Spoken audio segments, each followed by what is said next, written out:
Good morning, YouTube viewers and subscribers. So it's not often that I get an engine sent back to me that I've had before, but this is probably the first time for that.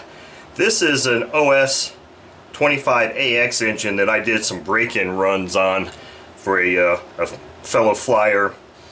Oh boy, I'd have to look at my videos. I don't know how many months ago it was, 5-6 months ago or so.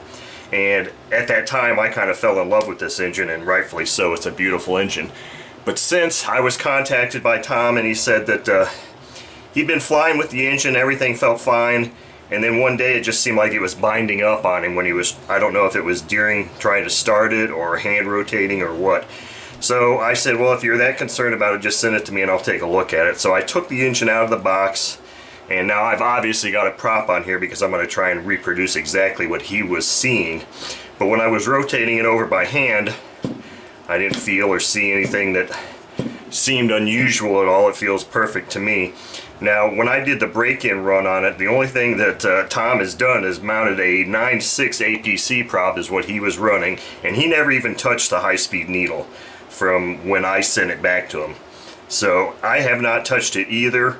It still has a nice good OS number 8 plug-in here.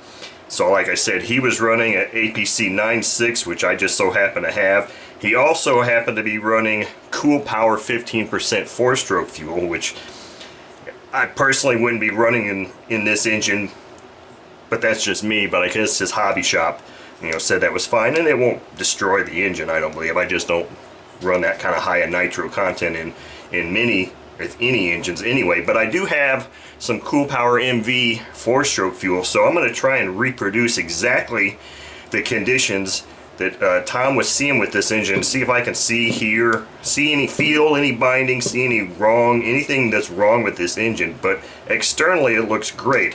So let's take this thing out here and see if we can do a run with this engine, how it behaves, how it feels after it's heated up, and that sort of thing. And if I don't see anything wrong with it, then it's going to go right back to its owner.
Doesn't feel bound up, it just needs the low speed adjusted.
Okay, so Tom, I don't see anything wrong with this engine. It's rather warm now. It's been running pretty good, high RPM. I don't see any binding, feel any in play in the crankshaft. I don't see any issues with this engine at all. So since I can't reproduce your problem and it runs fine for me, I'm just going to pack it up and send it back to you. But I am glad you did this anyway because A, I love this engine and it's fun to run it. It's a nice, sweet ass engine. So it was fun to revisit it and fun to run it again, and I hope you have more continued good luck with it and no more binding issues. So thank you all for watching.